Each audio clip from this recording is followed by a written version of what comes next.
Healdsburg for it's already, oh my gosh, it's February 1st today. So it's the month of love, and we have a lot to share today.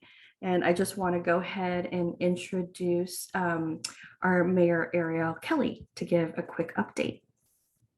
Thanks so much, Talia, and thank you for convening this meeting and to be able to share out some of the latest happenings with the city. Good morning, everyone. So first up, I wanted to share a couple of recent happenings in town that were really exciting milestones. So last week, we officially had the ribbon cutting for the L&M Village, which is Sonoma County's first interim housing site in northern Sonoma County. And it has 22 units of interim housing. And we were able to gather last week. We also had a great opportunity to host the director of the Home Key program and HCD from the state. So it was great to have Director Velasquez here to actually see this program. They funded it with over $7 million from the state to fund Home Key, and it was wonderful that he actually came to see this ribbon cutting because they have hundreds of these across the state. So it was very exciting. Also last week we had our Encuentro, and that is the community meetings that are being hosted by our DEI, Diversity, Equity, and Inclusion consulting team, who is building the city's DEI plan. So that Encuentro was focused on the Native American and Indigenous community, and it was a very moving, fascinating, intense conversation about the lived experience today of our Native American community, both from here, the Pomo community, as well as from a woman, Dr. Brenda Flies with Hawks, who is a member of the Cherokee tribe from the South Carolina area. She lives in Sonoma County, so she was one of the speakers. And then we had a number of folks from the indigenous community of Mexico who are immigrants to the Healdsburg area and talking about their experience as indigenous residents from Oaxaca and then moving to Healdsburg. And so they're kind of multi-layered identity as Healdsburg residents, as Mexican immigrants, but also as indigenous tribal members from Oaxaca. So that was a fascinating conversation. Our next one is on February 23rd, and that will be focused on engaging with the African American community. And the title is the Dream Alive?, in reference to Martin Luther King Jr.'s I Have a Dream speech. So that'll be on February 23rd. And we have several of these coming up, and I'm sure Jeff can share dates or questions if folks want to know, but we really want to invite the whole community to participate in these conversations and listening opportunities. This Sunday, the 5th, we are having a Lunar New Year celebration in the plaza. A number of residents have come together to put this event on. So it's kind of a grassroots community event, and the city is helping to support with kind of logistical support. But that'll be this Sunday from 11 a.m. to 2 p.m. Healdsburg Jazz will be performing, as well as the Redwood Empire Chinese Association will be doing their lion dance, and taiko drummers from Sonoma County Taiko, which is a Japanese American group, will also be performing. And then there'll be Asian American street food along Plaza Street. So some really great lunch options and things you don't normally get in town, like dumplings and bao buns and things from South Asia. So there should be some good food as well. And that's this Sunday from 11 to 2.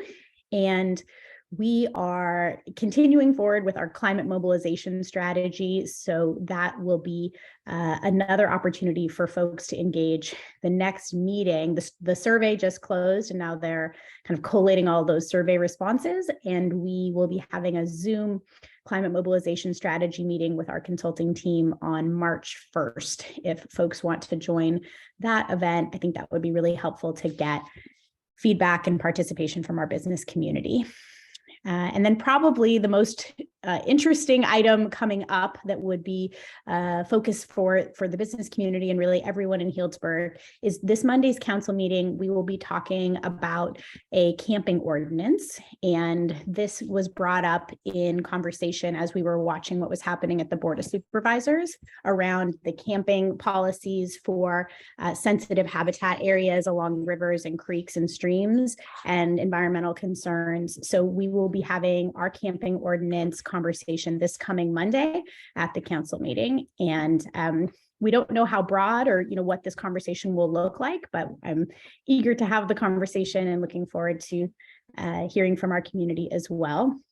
And I'll say finally, we have some really great news to share about all of the funds coming into Healdsburg and surrounds for our transportation, roadway improvement, and transit projects. So I'm sure folks have seen the announcements, but we were awarded an $11.8 million grant from the Metropolitan Transportation Commission, which is the regional entity that kind of controls funds for major projects. We had been applying for years and just fell short a number of times. And so our staff was very persistent, and we were able to eventually get awarded this $11.8 million through the Active Transportation Program, ATP. It will be officially stamped by the state in March, so it isn't official, but we feel very confident that that project is going to move forward. So that project is the Healdsburg Avenue Improvement Project on North Healdsburg Avenue. So it will be from the 7-Eleven at Powell Avenue all the way north to Montage and North Village. It's a huge roadway improvement project that will put in street trees, sidewalks, widen sidewalks, protected bike lanes, and bring the 5 lanes of traffic down to 3 lanes of traffic with turn pockets, as well as having wide bike lanes in case we need to have a mass evacuation. The bike lanes can be used for automobiles. So that project has a long roadway until we're actually able to start, but we wouldn't be able to do it at all but for those funds. So that's very exciting. We also were awarded $2.5 million for the Grove Street Roadway Improvement Complete Streets Program through SCTA. And that's state money from OBAG, the One Bay Area grant. And then we also were awarded $1.2 or $1.3 million for Ward Street from Go Sonoma and SCTA. So those projects, I think, will be really instrumental in getting some roadway improvements done and making our streets complete streets for all modes of transportation. And SMART, you may have seen the recent notice about the SMART trains. So SMART went from having very little funds, some less than $100 million going towards the Windsor and Healdsburg extensions, to now actually having it more than halfway funded. So last week, the court officially threw out the appeal of the Regional Measure 3 or RM3 money, which is a Bay Area toll fund that had been sitting kind of in escrow while the courts were hearing it. So now that's $40 million that can be allocated towards the Windsor and Healdsburg extensions. And then also just this week, the TIRCIP grant, the Transit and Intercity Rail Program state grant funds awarded a major grant to SMART as well for this particular Windsor and Healdsburg segment. So they still have about $118 million to go in terms of what needs to be raised towards getting it fully funded to Healdsburg, but they have 3 outstanding grant applications that will be hopefully coming through. They'll know by June on those other grants. So if anyone's doing the math at home, that was $40 million from Regional Measure 3, $34 million from TIRCIP. They already had $44 million from federal, state, and Measure M money. So they now have $118 million ready to go for the Windsor and Healdsburg funding, but still need $113 million to get it to the finish line. So they will be hearing back about TIRCIP round 2 in April, the SCCP grant in June, and the Chrissy grant in June. All 3 of those would add up to the total needed. So potentially we will have a fully funded rail project by June, fingers crossed. It's probably a long shot that we're going to get all 3 of those grants, but it's definitely more than we've ever had before in terms of SMART, and it feels much more real than ever before with all of those dollars now officially in the bank, and they're starting to do the planning work to get it going. So I think that's it in terms of the exciting updates. We also at our last council meeting appointed a new planning commissioner, and that is Stephen Barber, who is on today with us. So congratulations, Stephen, and welcome to the Planning Commission. And coming up at our next council meeting, we will be appointing 3 new commissioners to the Parks and Recreation Commission, which is on our agenda for Monday. Jeff, did you want to talk about anything I missed, as well as upcoming council items? Sure. Thank you, Mayor. I'll be super quick and get to our speakers. Going out just a little bit further on council agendas to give you all a heads up, the meeting on the 21st has, I think, 2 items that might be of interest. One is there's an appeal hearing for a planning commission determination on a B&B property on Grove Street that you all may have heard about, and that has been appealed. So that would come forth to the council at that date. So, that date's moved a little bit, but heads up if anybody's interested. We're also, at the request of the council, providing an update on the financing plan for major park projects. You'll all recall that I think 73 and change % of the voters approved Measure L back in November, which really pertained to funding and financing for park projects. So we'll be talking about that. This is actually, it's really not something new. It's a reiteration and update of the financing plan that was in the budget last year. So it's not like we were sitting on some kind of new scheme for financing parks, but rather we're updating what's already been in place and included in the budget. But nevertheless, I think it's really exciting as an opportunity to get some big projects, especially for a city of our size, underway. So we'll be talking about that on the 21st as well. And then last up is March 10th will be the city council's annual goal setting session. So for those interested, mark your calendar for that too. I will stop there unless there's questions, and I know people want to hear from our speakers.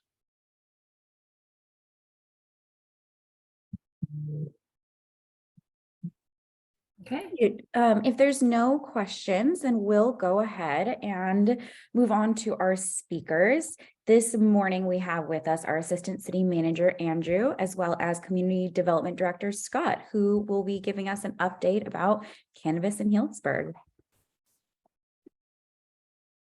Good morning, everyone, and thank you to the Chamber of Commerce for inviting us to provide an update on our cannabis business development program that is getting launched.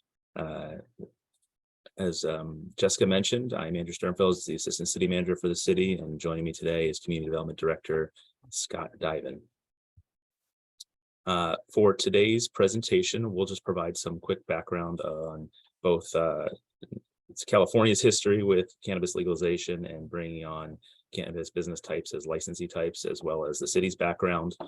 I'll kick it over to Scott, who will provide a overview of the current draft ordinance that's being brought forward for final consideration to both the Planning Commission and then the City Council, and the land use code amendments associated with that. We'll talk about our timeline for next steps, because there's a lot of important work and decisions that need to be made to move forward with this program. And then we'll take some time for questions. So we've got a long history of kind of what's happened locally on your screen in front of you. Interestingly, California was actually one of the first states to try to legalize cannabis use back in 1972. Unfortunately, that was Proposition 19 at the time, and it was unsuccessful. In 1996, California voters did pass, though, the Compassionate Use Act, which legalized medical marijuana. And then just in 2016, so about 6 years ago, the Adult Use of Marijuana Act, Proposition 64, was approved by the voters. That really led to the state of California developing a licensing framework for a variety of different cannabis business types, which Scott will talk about in some more detail in just a few minutes. But largely, the city of Healdsburg has kind of kept with the current status quo of our pre-2016 regulations and process for cannabis businesses, essentially not allowing them in the city limits until recently. And in 2021, the city council asked city staff to start looking at and bring them a kind of a working study session on what it would take, what the components would be to moving forward with allowing cannabis businesses in the city of Healdsburg. That initial workshop took place in November of 2021. And at that workshop, council asked city staff to produce a community survey to kind of get the public's feedback on interest in having cannabis businesses in Healdsburg. And so we did that from January to February of 2022. And we presented those results to council in May of 2022. From there, kind of a bunch of things started happening at the same time. Staff got feedback to continue with the development of a land use code ordinance for allowing cannabis businesses in the city. And we also received direction to put a ballot measure on the November ballot to allow for the taxation of cannabis businesses should the city allow them in the future. Scott and his team presented a draft of land use code amendments to the city in September of last year. And many of you know the ballot measure, Measure M, was on the November 8th ballot and passed, I think, 73 or 72.5% approval. It only needed 50%. So there was pretty strong support across the community for taxing cannabis businesses locally. And then from on the land use code side, Director Duiven and his team presented the draft land use code amendments to the Planning Commission in November for an initial workshop, and council just at their last meeting approved a consultant contract for city staff to have technical support on developing a request for proposals and all the application materials and review materials we'll need for the dispensary process in January of 2023. So with that, I'm going to pass it over to Director Duiven, who will spend some time explaining the current draft land use ordinance and the different types of uses and where they're allowed. Thanks, Andrew, and good morning, everybody. As noted, currently the city of Healdsburg prohibits all commercial cannabis uses within the city. However, the city does permit medical and non-medical cannabis use and cultivation by individuals subject to specific requirements that are outlined in our land use code and that are required by state law. As also noted, that last year the city council did provide direction to city staff to develop a regulatory framework for allowing cannabis uses in Healdsburg. And it's that regulatory framework that I'll be presenting this morning as part of my presentation. And while not final, it does reflect input that's been provided at work sessions with both the city council and the planning commission. The regulatory framework is essentially structured into two different primary components. There's the land use tables, which talk about what type of commercial cannabis uses are allowed and where. And then there's the specific use regulations. The specific use regulations provide the regulatory standards for all commercial cannabis uses and address issues such as application requirements, locational requirements, operational requirements, and security measures, etc. The specific use regulations are broken down into 5 discrete sections: standards that apply to all commercial cannabis uses, standards for storefront commercial cannabis retail and micro businesses or dispensaries, standards for manufacturing, testing, storage, and distribution of commercial cannabis, standards for non-storefront commercial medicinal cannabis retail sales, which is delivery only, as well as enforcement, which lays out the groundwork for revocation of a permit or modification if there are any issues with any of those businesses. Next slide. So based on city council direction, the land use code amendments proposed to permit the following types of commercial cannabis uses. There's the cannabis storefront retailer, which is otherwise more commonly known as a dispensary, and the council provided direction that that be limited to only 2 within the city limits. There'll also be a cannabis non-storefront retailer, which is delivery only. We originally were not going to include that as a use. However, changes in state law now require all cities, whether we were going to go through this process or not, to allow for the delivery of medicinal commercial cannabis within every community in California. So we would have had to address cannabis in some form or another, regardless of this effort. So we are looking at adding that option to the list of uses. Cannabis micro business is a little bit different. That is what's known by the state as a Type 12 license, and that requires at least 3 commercial cannabis activities to be included as part of that business. It requires cultivation of up to 10,000 square feet, non-volatile manufacturing, distribution, and or retail. Based on discussions we've had with the council early on in this process, commercial cultivation was not something that the city wanted to entertain. And so while we are allowing for cannabis micro businesses, we are not allowing them to have the cultivation component of that micro business. So they would have to have those other 3 components. So they'd have to have a manufacturing component, a distribution component, and a retail component. And delivery is also an option within the micro businesses. The other type of uses that are being considered are cannabis manufacturing facilities, which rely on non-volatile solvent manufacturing or mechanical extraction. Examples of non-volatile solvents are ethanol, carbon dioxide, cooking oils, and butter. And these types of manufacturing facilities are essentially the conversion of cannabis plants into things such as gummies, tinctures, other types of uses. Cannabis distributors, which move cannabis and cannabis products between cultivation, manufacturing, or distribution premises, would also be allowed. And cannabis testing laboratories would be permitted also under the proposed ordinance. We're anticipating a lot of interest with regard to the dispensaries, but we don't anticipate as much demand for the manufacturing, testing, and distribution uses, as the market for these uses have typically been saturated by the early adopting communities within Sonoma County. So we don't expect to see as much demand for those here in Healdsburg. And we have not received direction or provided any limits on the number of these types of non-retail commercial cannabis uses within the city as part of this ordinance. Next slide. So as noted previously, there are a couple of commercial cannabis uses that won't be permitted.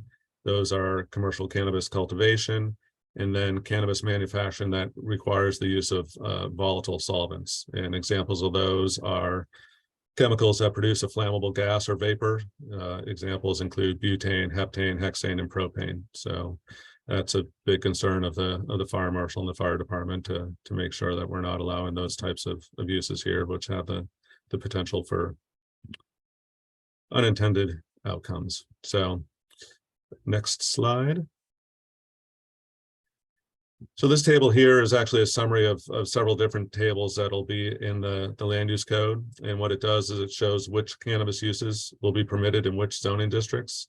So for example, a dispensary or a micro business would be permitted in the commercial zoning districts, with the exception of plaza retail. Plaza retail is that zone that surrounds the plaza. There's been clear direction from the council as well as input from the community that they don't want to see the dispensaries located on those properties that immediately surround the plaza. These uses would also be allowed within the mixed use and the industrial zones, but not within any other zones within the city. Cannabis manufacturing, relying on non-volatile solvents in mechanical extraction processes, the distributors, the testing laboratories, those would all be allowed, but only in the industrial district under the current regulatory framework.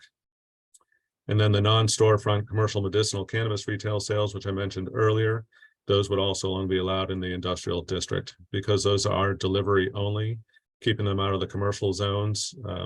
In our opinion, makes sense because they're not going to be pedestrian oriented or visitor oriented. There are delivery only, so they shouldn't be competing with the commercial space for more pedestrian oriented uses. So that would be limited to the industrial, and that's still consistent with that new state law. I'd also note that we, as you look at this table, you'll see that these are all permitted uses. We're not requiring a conditional use permit for commercial cannabis uses. Conditional use permits run with the land, and it's much more difficult to modify those as well as revoke those. And so what we're putting together is a cannabis permit program that will rely on the specific use regulations that I've been discussing. That'll give the city a lot more flexibility in addressing issues if necessary, and the need to revoke or modify any of those permits. Next slide. So when it comes to the dispensaries, there's some additional locational requirements that are designed to help protect sensitive uses such as schools, active parks, the library, etc. And those are listed here on the slide. So a retail dispensary, which is open to the public, will only be located in the allowed zoning districts, which I previously mentioned on the previous slide. A retail dispensary shall not be established on any parcel containing a dwelling unit or immediately abutting a residential zoning district. Residential zoning for this purpose doesn't include mixed use, which will always have, has the potential for a combination of uses. The intent there is to not have an impact on residential properties, obviously. Retail dispensaries shall not be established within 500 feet from any public or private school, licensed child care facility, or youth center. And a retail dispensary shall not be established within 250 feet of any park or library. When we originally brought this forward, we looked at at these distances as being buffers, which would kind of go, 360 degrees around the parcel on which the proposed use is located. Based on feedback from the council and others, we've changed that buffer approach to more of a linear distance approach. And so the distance that are listed above will be measured basically between the nearest entrance of the retail dispensary and the boundary of any of those sensitive uses. And that'd be along the shortest route intended and available for public passage. Basically what this does is it frees up a lot of additional potential locations for dispensaries. If you had, for example, a commercial property that was along the rail corridor, for example, that buffer would impact any land on both sides of that rail corridor because of the distance. By making it basically based on public passage, it opens up the opportunity perhaps for what wouldn't be allowed on one side of the tracks to then occur. So when you do the buffers, the bigger you make those buffers, the more constraints you have, the more you winnow down the potential sites. So let's go to the next slide. So the outcome of that is what you see here, and it's really I guess it's that aqua-ish color is the mixed use sites. The blue color are industrial sites, and the more pink color is the commercial sites. And so when you apply the locational criteria for dispensaries, those are kind of the parcels that at this point in time would potentially qualify for the location of a dispensary. This one shows the potential parcels that could accommodate a dispensary north of Powell. We'll go to the next slide. That shows the potential location for commercial cannabis uses, dispensaries in particular, south of Powell. And the next slide zooms in and gives more of a sense of where these could be located in the downtown area. And so you can see that there's a significant buffer around Healdsburg Plaza. And I don't think I have too much more to say there. Probably be easier to respond to questions on that. So we'll go to the next slide.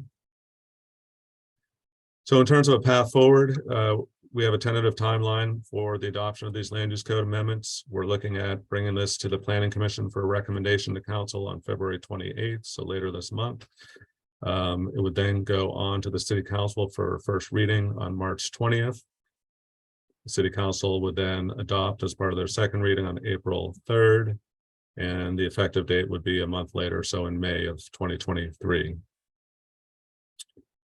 So after that, then comes a host of other things, implementation measures that need to be done in order to allow these commercial cannabis uses in the city, and I'll turn that over to Andrew to discuss those. Thank you, Director Duiven. In addition to the land use code amendments being adopted by the City Council, we've got a number of other steps that we need to take. One of them is to conduct and have the council approve a fee study to determine what the appropriate cannabis application fees are for the types of businesses that are permitted. That'll be a kind of very similar to most of our business permitting fees that we have out there. However, for the cannabis dispensary process, that's going to be a much longer, much more intense process. We do expect a higher fee there. That fee is meant to recover city costs. So it's not, we're not trying to generate revenue on any of our city fees. It's really cost recovery is the main goal there. But that will be one decision that comes back to council. There'll be a variety of others, including the approval of the actual business tax rate. Measure M authorized the City Council to set the tax rate to up to 8%. And it can be changed, and it can also be set by the type of use. So staff are currently working on bringing forward a proposal to council to for their initial feedback, which will happen on April 3rd. And then we're hoping, if all goes well, we'll be bringing it back a final recommendation to council on setting the business tax rate around April 17th. In addition to that, as Scott mentioned, we will have a long and intense process, I think, for the selection of 2 cannabis dispensaries. The benefit of only allowing 2 is we get a lot of the city and community gets a lot of choice. The challenge with that is that there will be losers, And so we want to make sure that we have a process that A, reflects the needs of the city, and that includes criteria that is important to our city and our community that should be met by the dispensaries operating in town, but B, that the process itself is robust, is thorough, and is defensible, so that we can move forward quickly and not get caught up in any disputes with the process. So we will be bringing forward an initial discussion with council on March 20th to discuss the actual RFP process, scoring, and criteria. We'll get feedback from council at that time, and then we'll be bringing back the final RFP process, scoring, criteria to council on April 17th. And if all of that stays on track, it would be our hope and intention at this point in time to be able to issue the RFP for the 2 dispensaries in town sometime in May of 2023. Usually those application processes are open for about 30 days, at which point we would go into the actual review process that would be determined and approved by council at the April 17th meeting. So in all likelihood, we are several months away from starting the process for the cannabis dispensaries, at least, and even more months away from getting that process to the finish line. However, for the other business types, as all of this is happening for the dispensaries, we'll also be moving forward with the applications and fine tuning the city's process, the internal process that we need to follow for the other business types should we get interest from a cannabis company wanting to do distribution or testing or non-volatile manufacturing. And with that, those are our slides for today. We are happy to take all of your questions. We may not have answers for all of them at this point in time, recognizing where we're at in the policy development process, but we will do our absolute best. Thank you very much.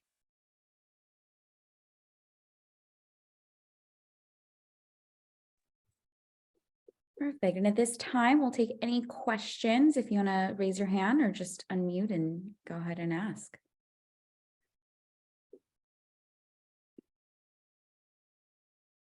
I will note that I saw a question come through in the chat from Eric Ziedrich as to whether or not commercial cannabis uses would be allowed in the mixed use portion of where Healdsburg Lumber is currently located over there on Hudson Street. And I'm looking at a larger scale map in front of me, and it looks like it isn't. So there's some buffer that's precluding that use there. I can't tell from this what it is. So I can follow up with you on that, Eric, at a future point.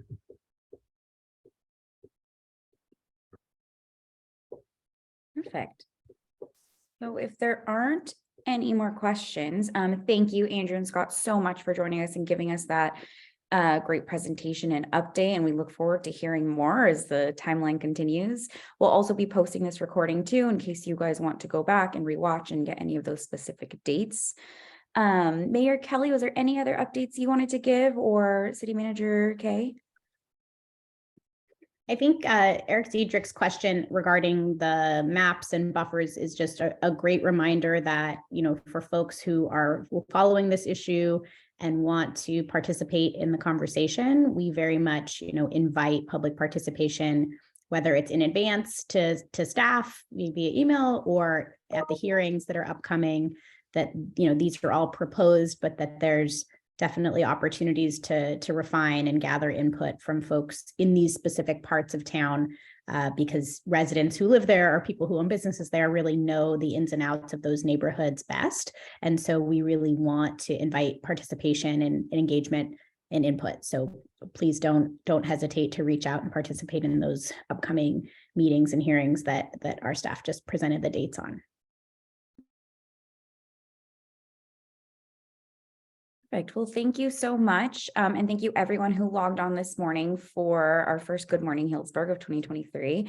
If you guys have any preferences on upcoming topics or anything, please email them to me. I know Talia put that in the chat. I also wanted to mention that the Chamber is hosting our annual breakfast with Mayor Kelley on February 28th. It'll be at the Lodge at Healdsburg, the new boutique hotel here. And I will put the ticket link in the chat. It should be a great chance to hear from our mayor, to the business community, as well as hear from updates from the chamber of what our goals will be this year.